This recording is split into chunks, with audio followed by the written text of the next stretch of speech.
Hey everybody, I'm here with Solitaire, and we are stuck doing the end of Ash of Gods. Yep, it's me. So yeah, we've got the same stuff you saw on the screenshots.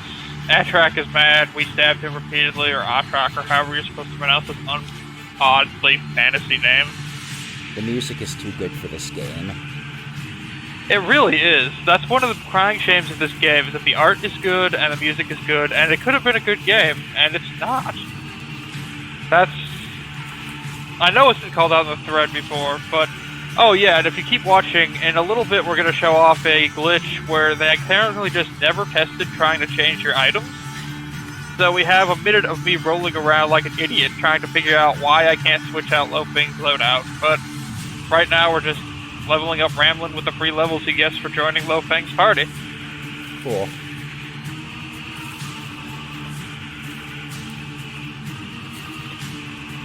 We currently have Lofeng equipped with the experience boosting item, and you'll notice that dragging the items doesn't equip it, dragging the item off of Lofeng doesn't de-equip it. He's still equipped with the phantom items, even though we've pulled him out and added him, and that somehow reset the UI. Wow. So there are three people somehow credited as QA testers in this game's credits, and I don't know what they were doing with their lives. Me either. It's a mess. So, yeah, this is all the crap we've gathered from playing the game, and none of it's really that interesting. It's all just a little pile of number boosts.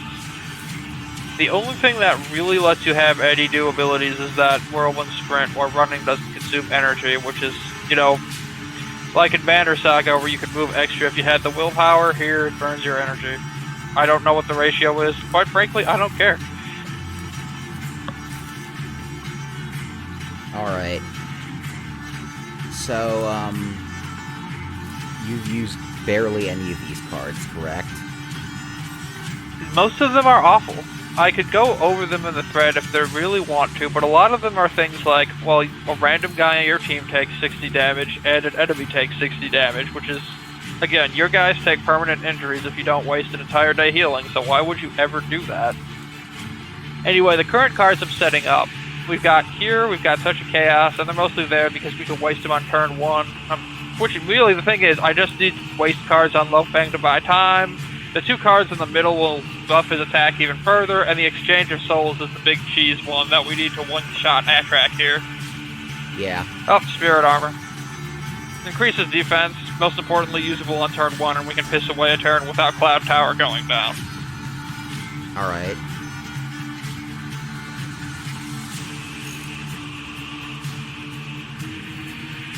So yeah, I don't know where all these Enses came from. I assume they teleported in, because we were supposed to be fighting Frisians at this point of the story.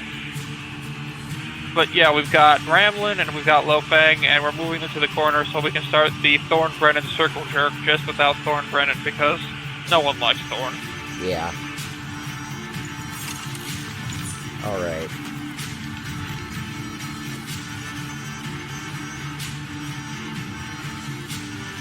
This is me trying to... Lofeng's got the 2 defensive abilities. This one just gives him an energy boost, and we're going to need that. And we're going to have him sit there. And we're going to do that for a couple of turns. Riveting stuff. Yeah, this is, like I said, this is not pure Atrak's attacks. He's got some melee attacks that can't hurt Lofeng with Cloud Tower up. And an AoE blast that hits everybody on the battlefield for minor damage. Or, sorry, every enemy. So, sit here, Ramblin' buffs. Just a couple of turns of this shit.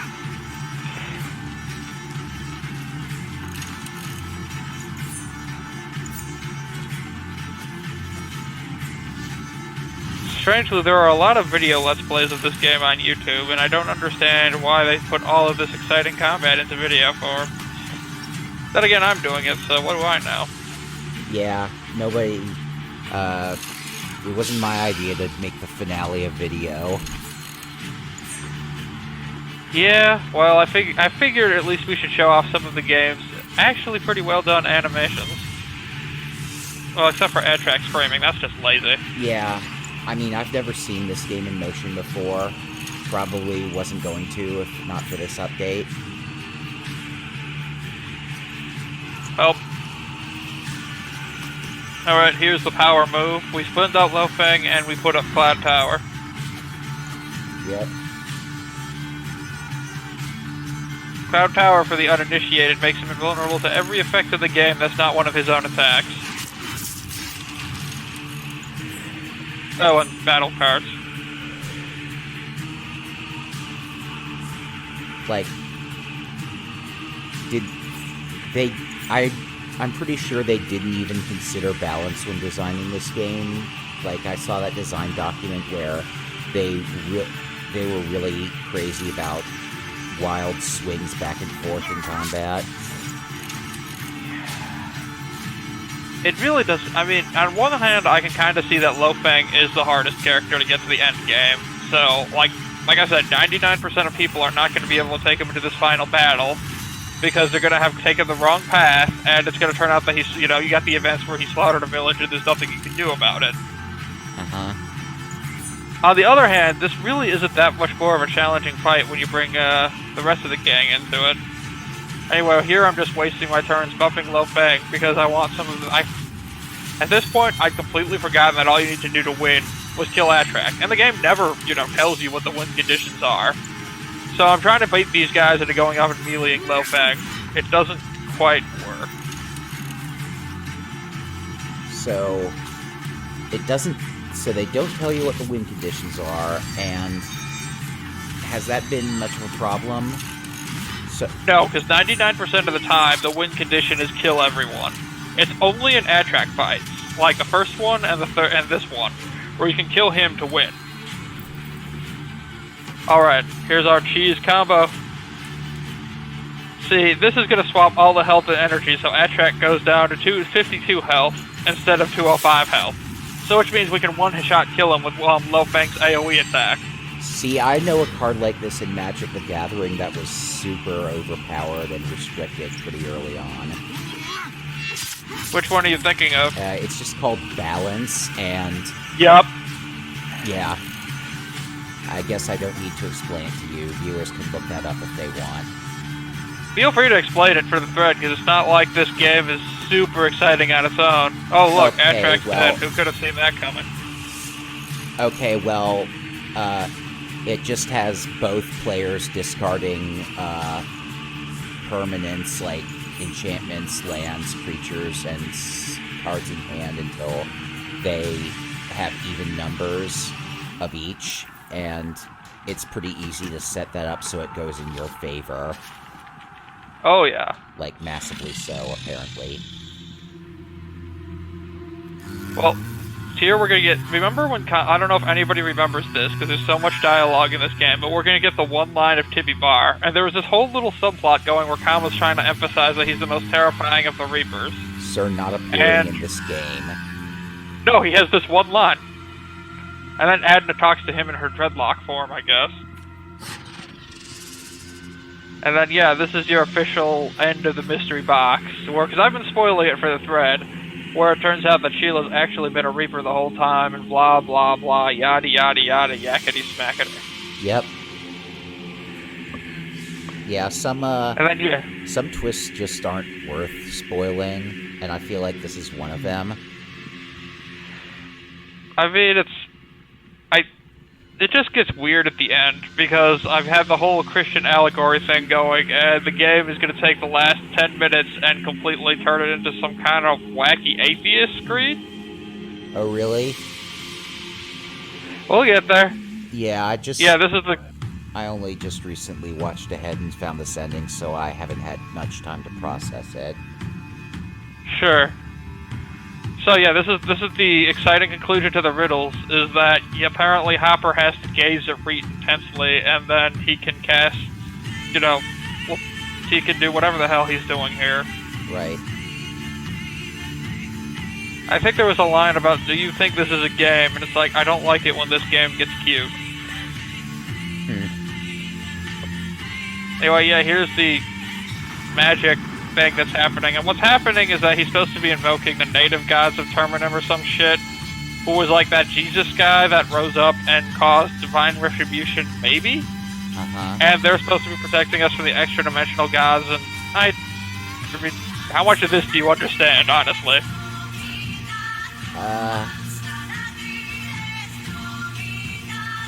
Not much. Like, I'm just, like, the first time I saw this, wondering, like, did we actually win? I don't know. So, from what my understanding of the plot is, and I don't blame you for being completely confused here, because I think half the things that are on the Ash of Gods Reddit is what the hell is the ending and plot of this game. But, from my understanding is, Hopper had to go and solve all those riddles so he could do the magic spell that caused the god to be trapped inside Reed, and that makes her the new god? Yeah. So, like... And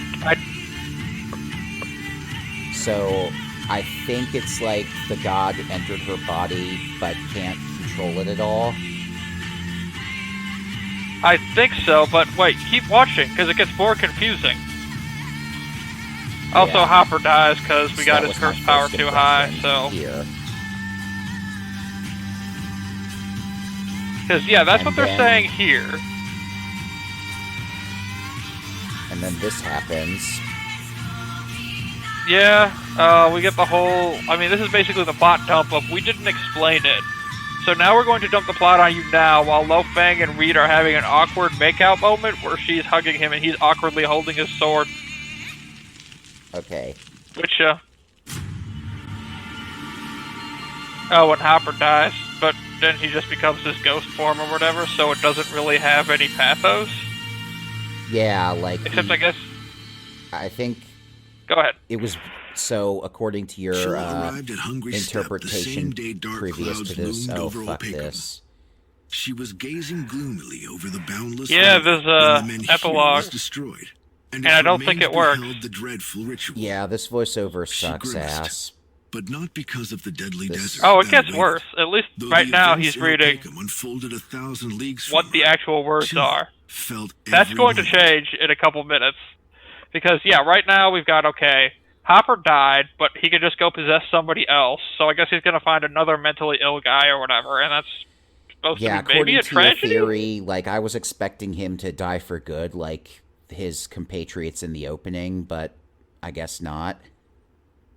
That would make sense. Everything she concocted in Albius's town hall has ended just as it should have.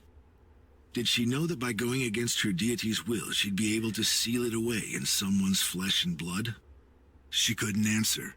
The only thing certain is that the horror befalling Terminum has only been stalled. And this is where my Christian allegory theory gets thrown into the The dumpster. important thing is, Uh-huh. Blance carried out the mission she Like, gave this him. is Yes, new he for was both known of to Wait. us. foolishly ignore her orders, miss clues, and be too easy on himself. That was exactly the reason he wasted so much energy in Opacum and died. Well, he was a fool. Yet her plan worked. He was the only Umbra ready to give his life, to be excarnated. Even Rask avoided that at all costs. You'll notice that the narrator and the words are completely off there. Yeah, there were a bunch Before of memos dying, that people Blance didn't seems to get have on the dev realized that her team. sorcery was not a curse. Yeah, I have no idea Same as what's how going on. 700 I years think ago, if they her recorded arrows it, that kept Blance from getting completely excarnated rewrote the in drowsy dialogue deep and were just not a didn't curse. have If the this is a English reader read it. sacrifice, then hasn't she carried its heaviest Right. burden? And what comes next? So, There is still Is far this to the go. only part of the game It that wasn't gets like Chilla narrated to give up.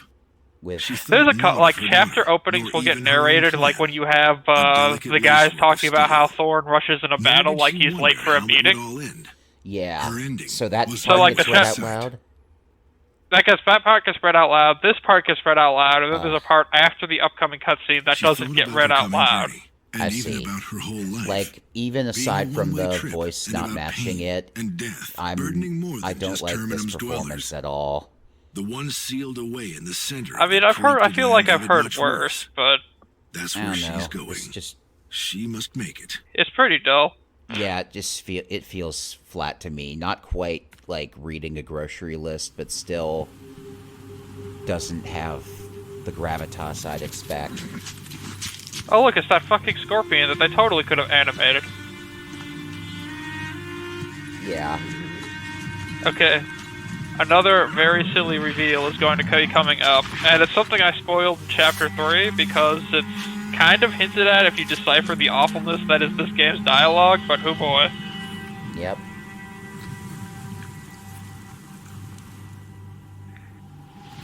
So do you remember way back when Kama was ranting about the Arc of the Enses or something? And you probably don't, because Kama talked about a lot of shit and nobody paid attention because it was just so dense. Yeah, like... So, I remember. go ahead. I remember you complaining about the world building and politics and stuff, and I still can't tell the countries in this game apart. I don't think anybody can. So this is the Arc of the Enses that we're supposed to care about, which is, I guess, where they had all the people who lived in Kals after the gods destroyed it for reasons, because they liked cutting off people's genitals and eating them. Anyway, that's the beginning of the game. The lady from the beginning of the game, it's Sheila. Whoa.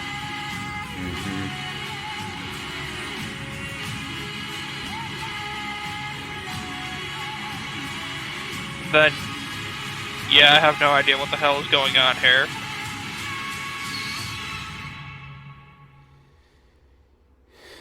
Something's...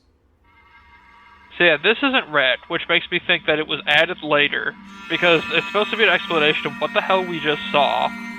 And it's just, okay, there's a magic arc full of these guys, and that's where all the Enses come from, and then apparently, so the god is somehow imprisoned in Reed, but managed to eat everybody in that arc, and now I'm thoroughly confused as to how that works. So it's sealed and yet not sealed. I mean, I guess? Yeah, I don't get it either. And I guess it's gathering strength, but I thought it was enslaved to Reed, and I don't even know what's going on anymore. And this is the best ending, you say? This is the best ending. The other endings are where if we don't solve all the riddles, the god awakens and possesses Reed, and then there's a giant tornado that kills everyone in Opasum, or however you say it. And, yeah, we can also get Thorn and Lofang killed off. Yeah. I can't believe you kept Thorn alive. I tried to kill him, but the thread voted not to have him executed, and I missed the other big event, where you can... It's a really stupid event, because it's, you run into the entire Frisian army, and your options are to fight or flee. Which would you choose to survive?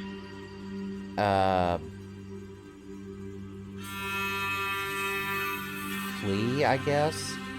I mean... That's what most normal people would think, but fleeing from the army automatically kills you, whereas Right. suiciding into the army is the way to survive. I mean, given how easily you can break this game's combat, I guess it would make more sense to fight. I can't argue with that, except to point out that the game has consistently never connected its combat mechanics with what the characters are doing in dialogue. And yeah, I guess Thorn is so boring they just gave him a paragraph, and then I guess Reed and Lofag went and hooked up, except now she's a god, and that lets him quit the clan because Amma was horrible, and I don't know. Yeah. I still need to finish all the Banner Saga LPs to find out how this compares. Probably better. No, I mean... the Banner Saga guys better. could actually write. Yeah. And yeah, look, sequel bait.